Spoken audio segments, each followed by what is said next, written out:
This is my sermon for Mothering Sunday, 22nd of March 2020. The readings are Exodus chapter 2, verses 1 to 10, and Luke chapter 2, verses 33 to 35. I begin with a prayer. Lord, I pray that anyone who finds Mothering Sunday difficult will hear what you have to say to them in the talk I have prepared. May we all be enriched by the power of your Holy Spirit today. Amen. I've done this one before, just last year. So this time I felt obliged to use the other readings for Mothering Sunday from the lectionary.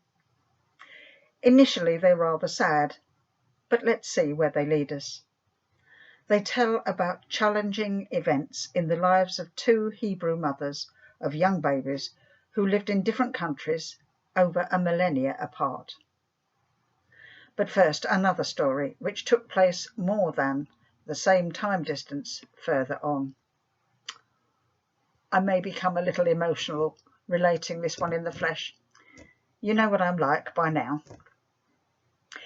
We're in Hull, or to give it its full title, Kingston upon Hull, in 1947. It had been the second most bombed city during World War II. 95% of homes were damaged, but it was the docks that had been the main target. The whole country had also just emerged from the hardest winter in living memory, and coal, as well as food, was still on ration.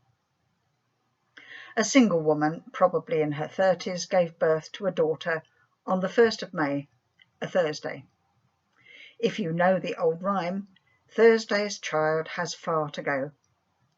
Evidently the meaning of far to go has been much debated, and like statistics, you can put your own spin on it. The woman lived in her parents' home, but unusually had not been sent away to have her baby, as had been common practice, to save family embarrassment. There may well not have been anywhere to go, unless you had plenty of money, of course. She managed somehow for 7 months, but just before Christmas gave up her baby to be fostered through a Christian foundling hospital, the Thomas Coram Foundation, in London. What a difficult journey that must have been, all the way from Yorkshire by herself. I doubt she'd ever travelled that far before.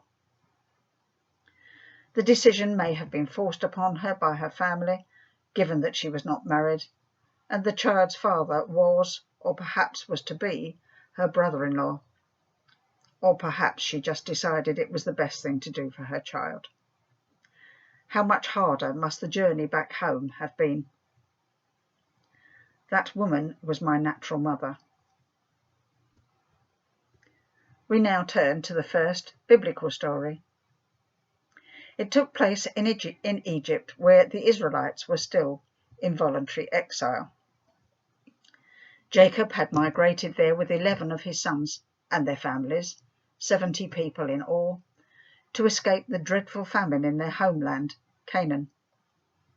His 12th son, Joseph, was already in Egypt as a result of his brother's unbelievably cruel action, born out of jealousy when he was just a lad. Through his amazing God-given ability to interpret dreams, he had risen through the ranks. Remember, he was not Egyptian, to become the Pharaoh's second in command, and was in charge of grain distribution during the famine there. With the blessing of the Pharaoh, he had been able to provide for his estranged family when they had joined him and were allowed to settle their herds in the fertile district of Goshen. We are now some 200 years further on, and the Israelites' numbers had increased enormously. Jacob and his sons were long dead, and a new Pharaoh was on the throne. He did not know, or more likely, chose not to remember about Joseph and his family, and was becoming increasingly concerned by the size of the Israeli population. So he ordered that slave masters be put over them, and they be forced into labour for him. But the more they were oppressed, the more their numbers increased. The Hebrew midwives were ordered to kill any boys that were born, but let the girls live. But for fear of the Lord they would not do it, making the excuses that babies were born too quickly for them to arrive in time. He then ordered that any boys born must be thrown into the river Nile, but strangely enough still allowing the girls to live. So it was into this environment that a Levite woman gave birth to a son. She saw that he was a fine child, or, as described in Acts 7, no ordinary child, and somehow managed to hide him from the authorities for 3 months.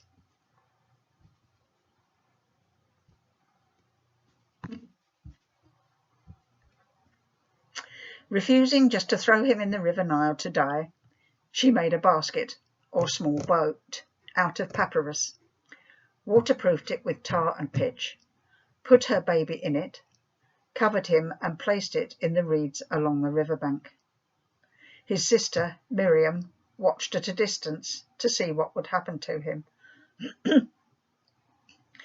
It just so happened, a God coincidence, that Pharaoh's daughter was walking along the riverbank with her attendants in preparation to bathe in the water. When she saw the basket, she sent a slave girl into the water to collect it, to find out what was inside.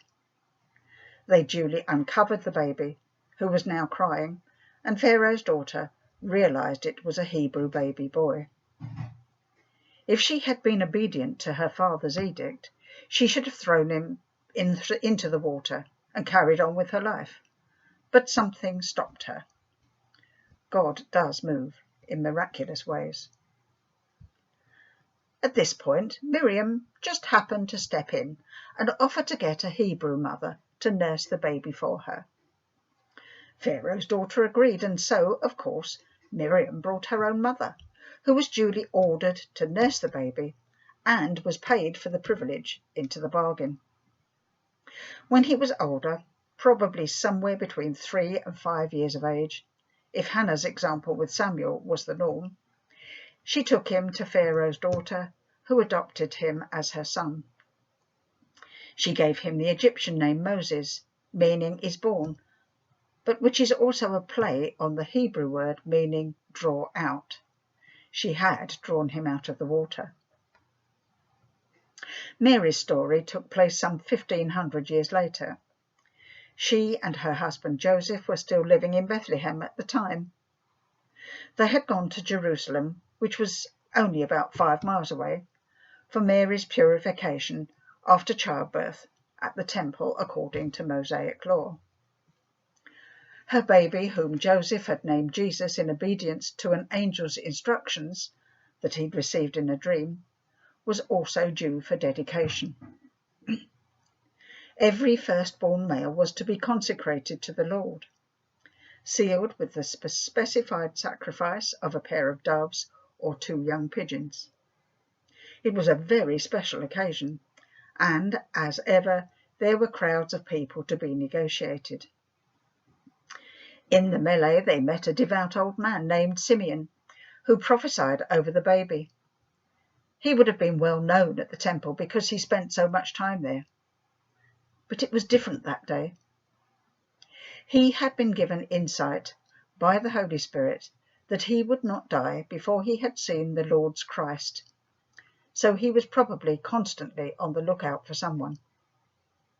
I doubt he would have expected that person to be an infant.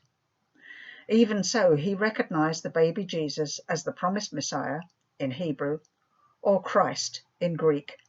Both mean the Anointed One.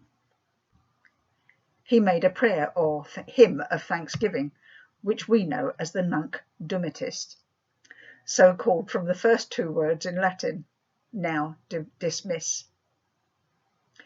Sovereign Lord, as you have promised, you now dismiss your servant in peace, for my eyes have seen your salvation, which you have prepared in the sight of all people, a light for revelation to the Gentiles, and for glory to your people Israel.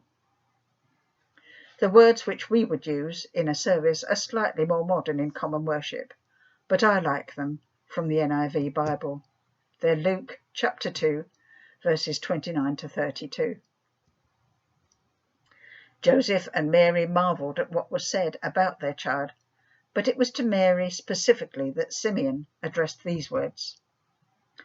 This child is destined to cause the falling and rising of many in Israel, and to be a sign that will be spoken against, so that the thoughts of many hearts will be revealed, and a sword will pierce your own soul too.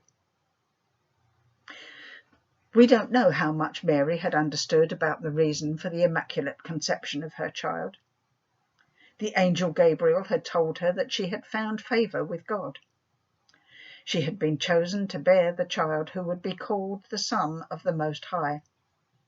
But she can't have had any idea how that would work out in his life or the lives of so many people in the future. That phrase, "and a sword will pierce your own soul," must have hit her so hard. It wasn't exactly an uplifting prophecy. Those three mothers had no concept of their children's future. My mother made the best possible choice for me.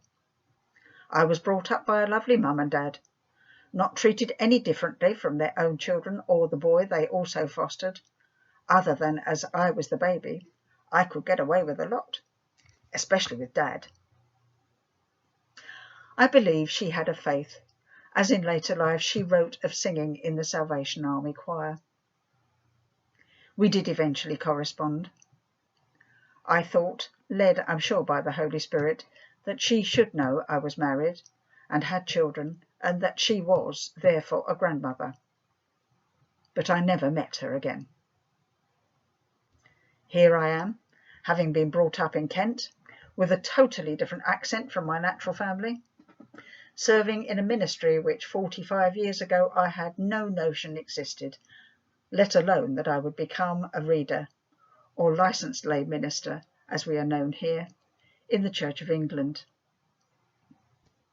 Moses' anonymous mother gave her son away to save his life and be brought up as an Egyptian, the nation for whom hers were slaves. She wouldn't have realised at the time that it was all part of God's plan of restoration for the Israelites, later called Jews.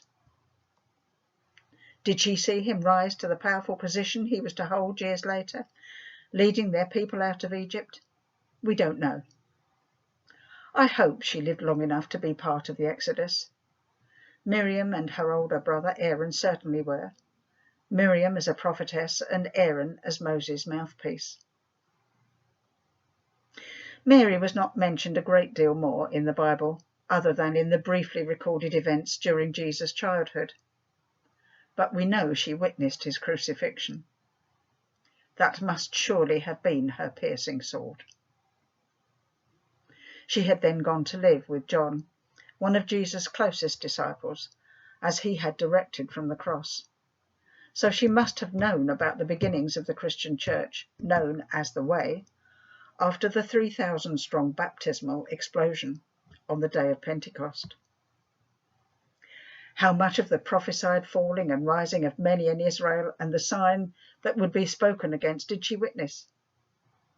Was that the coming increase, spread, and persecution of the early church? Or the revelation of the thoughts of many hearts that Simeon prophesied about? James, another of her sons, was later to become one of the church leaders in Jerusalem. Mary did her bit and was obedient to her Lord, through the highs and, in her case, extreme low of motherhood. Not every woman hearing or reading this today has had the sometimes terrifying but privileged experience of being a physical mother. But I know that so many who haven't have watched, guided and provided for nephews and nieces, godchildren, friends' children, church children, and children they have never even met, through sponsorship schemes. There are also many who have lost children through estrangement or premature death, which must be so hard to endure. I know God knows the joys and trials we have gone through, and we just have to trust him as we hand over our children into his care. He is the only one who knows the beginning from the end of time. We are all called to trust and obey him. The words of this Methodist hymn, written by American John H. Sammis in 1887, with music composed by Daniel Towner, came to mind as I was near finishing writing. They are so apt for our current situation. I will sing it. Do join me, preferably aloud. When we walk with the Lord in the light of his word, what a glory he sheds on our way. While we do his good will, he abides with us still, and with all who will trust and obey. Trust and obey, for there's no other way to be happy in Jesus, but to trust and obey. Not a shadow can rise, not a cloud in the skies, but his smile quickly drives it away. Not a doubt nor a fear, not a sigh nor a tear, can abide while we trust and obey. Trust and obey, for there's no other way to be happy in Jesus, but to trust and obey. Not a burden we bear, not a sorrow we share, but our toil he doth richly repay. Not a grief or a loss, not a frown or a cross, but is blessed if we trust and obey. Trust and obey, for there's no other way to be happy in Jesus, but to trust and obey. But we never can prove the delights of his love until all on the altar we lay. For the favour he shows and the joy he bestows are for them who will trust and obey. Trust and obey, for there's no other way to be happy in Jesus, but to trust and obey. Then in fellowship sweet we will sit at his feet, or we'll walk by his side in the way. What he says we will do, where he sends we will go. Never fear, only trust and obey. Trust and obey, for there's no other way to be happy in Jesus, but to trust and obey. With my love in Christ, Cheesman.